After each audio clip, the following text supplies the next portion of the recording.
Alright folks, we're here at Lemoyne College. I'm studying the students here, and as you can see we found a rabid one. He's foaming at the mouth, pretty twitchy, all sketchy like. He seems pretty aggressive, but I'm going to go up there and poke him and see what happens. Gotta be very, very careful when you're approaching them here.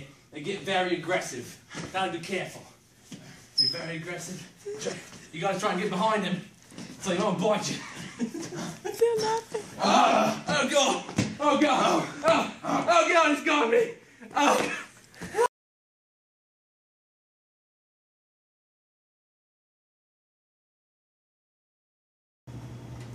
Hello there. Hello. I'm Dr. Kapula. This is Dr. Rowan. Steve. Would you like to tell us why you're here today, sir?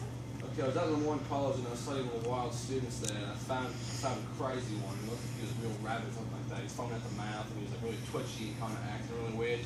So I figured I'd show my viewers when you come into contact with a rabid animal how you're trying to avoid getting attacked. So I actually did the bad thing and I made him more aggravated just to try and really get him to come at me so I would avoid him biting something like that. But I tried getting behind him and he turned around and he chased me and he actually lashed right under my arm here. So I figured I might want to come in and get it checked out because I don't know how that whole rabies process works. It's pretty big. It's pretty big over here. Yeah. Well, from what you've described, I think this person or this student probably has rabies. And the kind that he has is the furious kind because he was very aggressive in behavior. Is that correct? I think so. Well, just to make sure, have you had any symptoms of a fever, some tingling or burning around the wound? Well, I had some tingling around it, but usually when I get bit by like other animals, I get bit all the time by animals because I don't know. I just like to Is this wound any different from any other? Well, not quite yet. I've never been bit by an animal that I've been like foaming at the mouth and stuff like that. So I figured I might want to come in and get really like checked out. Well, I'm glad you did that because if you let this go on, if this is rabies, you're probably safe that you came into that because this could lead to a brain inflammation, which we call encephalitis. Okay. And So, Dr. Roland is going to explain this to you further.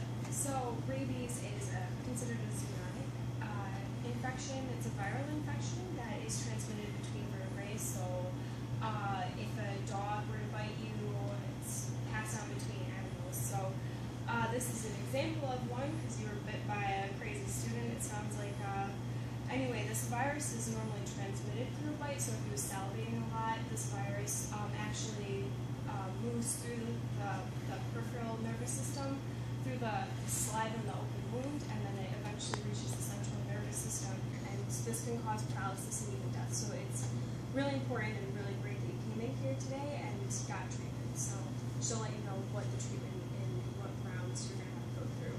So our first step to treatment is basically cleaning the wound with some soap and water or some iodine solution.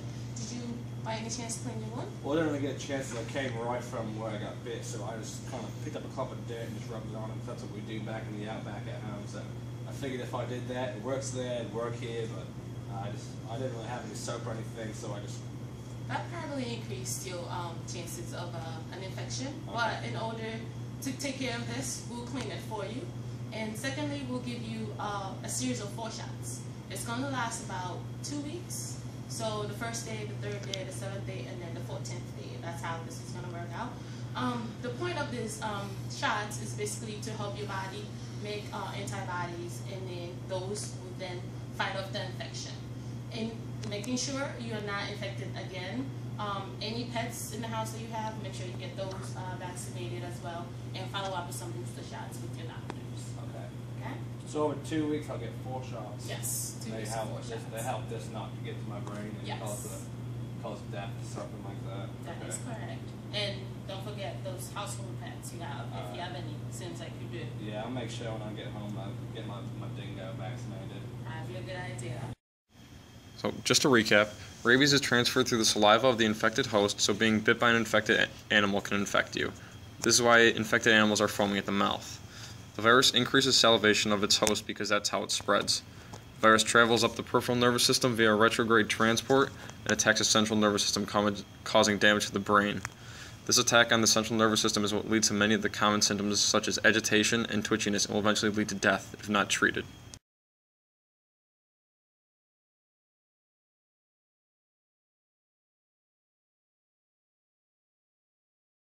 found a student that was real wild, like really crazy.